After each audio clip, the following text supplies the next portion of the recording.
Alright, we're Team Marley. My name is Derek Davies, so I'm going to talk a little bit about the primary analysis. Then next we're going to have Guillaume Durenac. He's going to talk about the mission and problem under investigation. And then we have Juan Alday, and he's going to talk about explanation of the primary research and how it was collected and how we designed the survey. Then we have Taylor Bencomo, and she's going to talk about how the themes were determined and the research for the secondary research and recommendations. And then we also have Matthew Ruex, and he's going to explain the findings and conclusions of our primary and secondary research. The company we're doing work for is Gemma Loves Jamaican Cuisine. It's a food trailer. And today we are going to discuss the purpose and problem statement. We're going to discuss collection and analysis of primary research, secondary research conclusions and recommendations, and also the review of the main points in conclusion. And now I'm going to pass it off to Guillaume, and he's going to talk a little bit about the mission and problem under investigation. So as Derek said, my name is Guillaume, and I'm going to discuss the client, the team mission, and the problem the team needs to solve. So the client are Philip Solomon and Gemma Love. They are the owner of Gemma Love's Jamaican food trailer, which is located on South Congress and Gibson Street. Gemma Love is situated in a prime location and surrounded by a great deal of competitors. In addition, it's in a high traffic area. However, it has virtually no marketing presence, and the business needs to increase foot traffic by standing out from its competitor. And so the purpose of the team's report is to determine how customers are drawn to food trailers and to find which marketing activities are successful in generating new business and present recommendations that will increase Gemma Love's visibility and sales, and finally provide a concise discussion of how to implement recommendation and the positive benefits of changing activities. And in fact, the purpose of the market research was to find a way to draw a new customer and increase sales through marketing. And the teams wants to identify a target market in order to develop the best marketing strategy possible. And the research were focused on how to reach out the local community and what speaks to them and draw them to a food truck. So now I'm going to hand it over to Juan to talk about the primary research. Thank you, Guillaume. I'll be covering the primary research. So the team chose to get the primary data collection through 202 participants of St. Edward's. Why St. Edward's? Because it gave us easy access to our participants, and it allowed us to have a good rate of confidence of 95%. Also because the participants had to represent the potential customers, and St. Edward's students live really close to our business. Then we developed our survey with example based on example survey online and the ones given by our professor. Our class has been really helpful because they gave us some comments and suggestions to improve our survey. The main purpose of our survey was to have a better understanding of the current food trailer market. So now I'm going to present you three of the most significant results that we collected. The first question was, what do you find out about the trailer? Most of the participants answered restaurant review sites, word of mouth, and social media. Then another important question, which was very significant, was which type of promotion would draw you to a food trailer? As you can see, the population of the survey was divided in three parts: discount and coupons, special events, and weekly special. And then a third very significant question was typically when visiting a food trailer, what time of the day do you visit? And on this question, like the population of the survey answered afternoon and evening. Now I'm going to pass over to Derek Davies, and he's going to do the rest of the primary research. Thank you. Alright, I'm going to talk a little bit about the analysis of the primary research.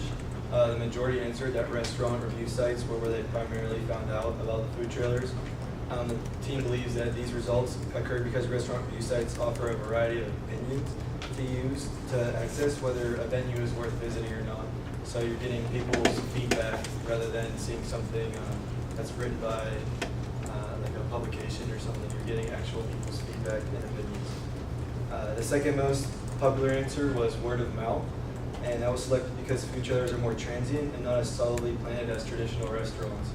Advertising for food trailers is typically based on social media because food trailers are often changing their location and new ones are always coming about. So people, they're trying to contact their customers through social media. That's their biggest tool that they use. The survey results led the team to look into what successful trailers did in the way of advertising and what specific strategies should be taken to draw customers. The food trailer industry is relatively new, and the team saw the need to look into what the best methods of marketing were and how to successfully create a marketing campaign that has been known not to just draw new customers, but reoccurring consumers as well. So we're looking at just all kinds of different ways to attract new customers mainly, but also keep the customers that have already been there, especially since she's changed her location in the past year. And now I'm going to pass it off to Taylor to talk a little bit about our secondary research.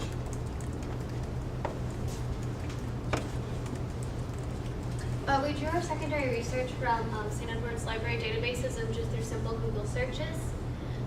The topics that we explored were how to improve social media, marketing techniques employed by other food trailers, special events marketing, and successful word-of-mouth campaigns. Under the first topic that we explored, how to improve social media. Social media is a vital marketing presence because it is low cost and very easy to manage. 20% of our consumers from our survey were drawn to a trailer because of social media. According to MarketingNet, a marketing blog, there needs to be a concise planning of social media and a strong website, because the website is the cornerstone of all your marketing activities. You want your social media to draw them back there so that they can see your menu and they can learn more about you in just a very specific, just your own, through your own words. Keonta Key, the owner of Cravings in Tallahassee, which is a food truck, shared on Forbes her tips for how to have a strong marketing social media presence. She recommended utilizing location technology if you change locations frequently, and that shows other businesses that you're in the area and interacting with them. You need to engage followers on what they like and ask them what they'd like to see at your place, whether it be a special food item or a special drink. Utilize social media as a customer service tool. If someone has a complaint through social media, answer them immediately, show them that you care, and you're able to, if they say something negative, you're able to combat it and say, hello, like, we'll fix it this way, and others are able to see what you can do. She recommends being personal and adding business's own unique flair, giving it a strong voice, and share personal stories, but nothing too personal, just in relation to the business and in relation to what's going on with the lives of the person who owns it, the business.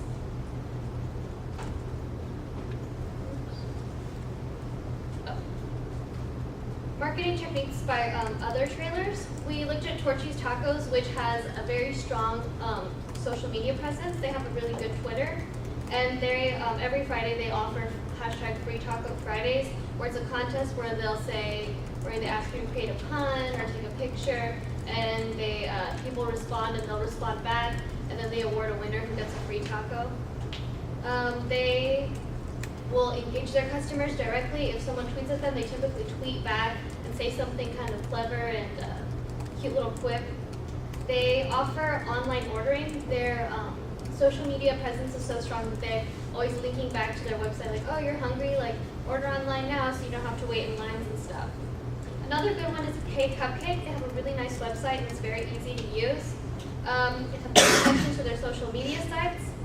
They also advertise on Do512, which is a site that promotes events and happenings in Austin, where a lot of businesses or organizations post their sites, and people go on there to say what's going on, and that inspires the idea to go back and visit Hey Cupcake's food trailer.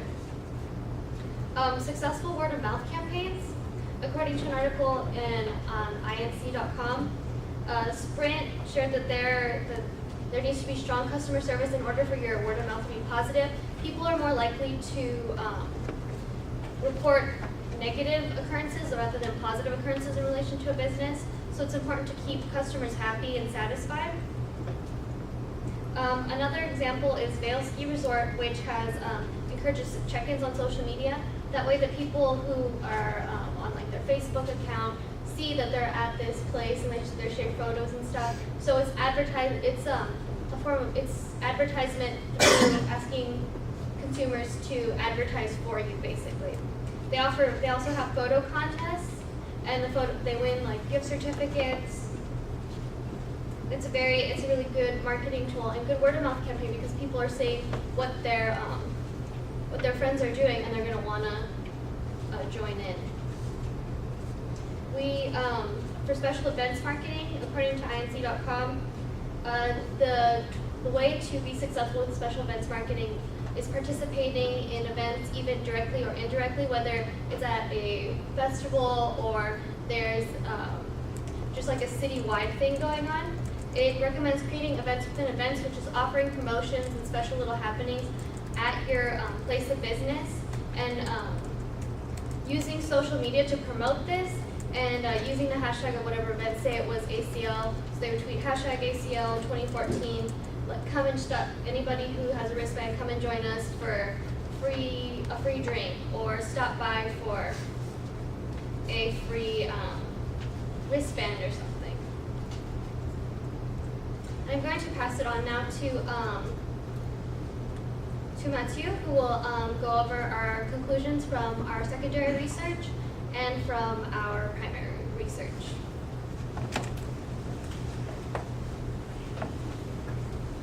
So as Taylor said, my name is Matthew. I'm going to go over the conclusion and finding from secondary research. So we found out that after surveying students, faculty, and staff at St. Edward's University, we were able to draw several primary conclusions. So first, word of mouth and restaurant review sites has the greatest influence in choice of food trucks. The client's social media campaign should be improved in order to attain more people. And appearance and accessibility are extremely vital to a food truck success as well as customer service. Jamalov should focus on keeping up appearances and ensuring that all employees are providing excellent customer service. And also, other food trucks are more engaging in social media content. So Jamalov needs to develop social media persona and ensure that content is engaging and inciting to customers. So I'm going to hand out to Taylor, who's going to go over the recommendation.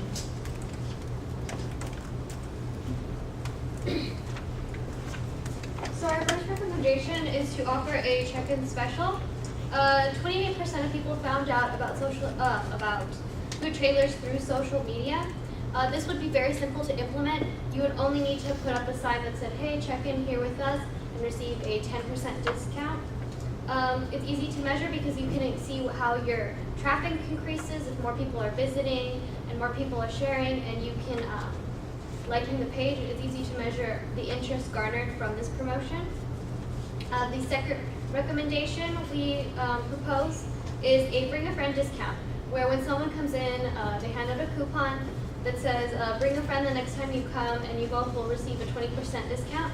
The coupons can also be used handing out to people on the street, so if they come with a friend, they will be given a discount, and more interest is generated as new customers are brought by existing customers. And existing customers are pleased as well because they get a small discount and a reward for being loyal customers. We recommend participating in special events. A recent event that's coming up in the near future is the Keep Boston Weird Festival. It's coming up this June. It's easy to participate. Just sign up online. It increases exposure because a lot of people are coming in town and coming for the event, and a lot of different people who might not live in the area will be in one focused area, so there's a lot of chance for exposure. At these events, our client is able to raise costs, and our client is able to raise our client is able to raise costs, and because people are going to be funneled into a limited area and won't be able to leave easily, so they can raise costs slightly. Because I've noticed that a lot of these events, people raise their prices, but they can be competitive with it and be just slightly lower than the competition to draw the competition in, to beat the competition and draw spectators. And these areas are high traffic, so they're generating a lot of revenue and a lot of sales.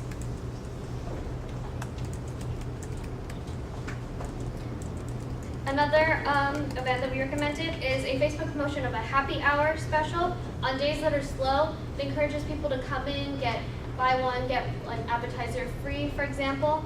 And people are more likely to come in because even these days that people don't tend to go out and eat, they're going to see this promotion and think, oh wow, that's a good deal, I might consider going out, or they will go out. And a fifth option is to offer a slamper platter appetizer. Because our client's food is Jamaican food, a lot of people aren't familiar with the cuisine. So giving them kind of a little appetizer they can taste before they order gives them a chance it gives the sound of the dish more appealing as they're visual and they're able to taste it and it's engaging the different senses. Now I'm going to pass this off to our conclusion off to Derek Davies, who will finish off and recap our main points. All right, to recap what we covered, Guillaume did the mission and problem under investigation. Juan did the explanation of the primary research. Taylor did secondary research and recommendations, and Matthew did explanation of the findings and conclusions of our primary and secondary research. And I did the analysis of the primary research. Our recommendation is to feature a check-in special, and to implement a bring a friend discount, and also to participate in special events like festivals or markets, because this is all going to generate a lot of traffic to her stand, especially if she's getting involved with the community, and there's so much Austin has to offer, so she has a lot of potential to grow. The main problem is a lack of marketing presence in a highly saturated area. Due to a lack of appearance on social media campaigns, she needs to increase attention on her Facebook, make a Twitter. Really, she has an Instagram, but she really needs to target more of her customers and show specials that she's going to have, take pictures of her food, because it's really going to incent people to like that, and they'll see that, like if you like something on Facebook, it's going to show a friend or show somebody else, and it's going to appear on their feed too, so it's basically free advertising. And our solution is to emphasize marketing through social media, discounts, and events around Austin. Thank you for your time, and now we'll take any questions that you may have.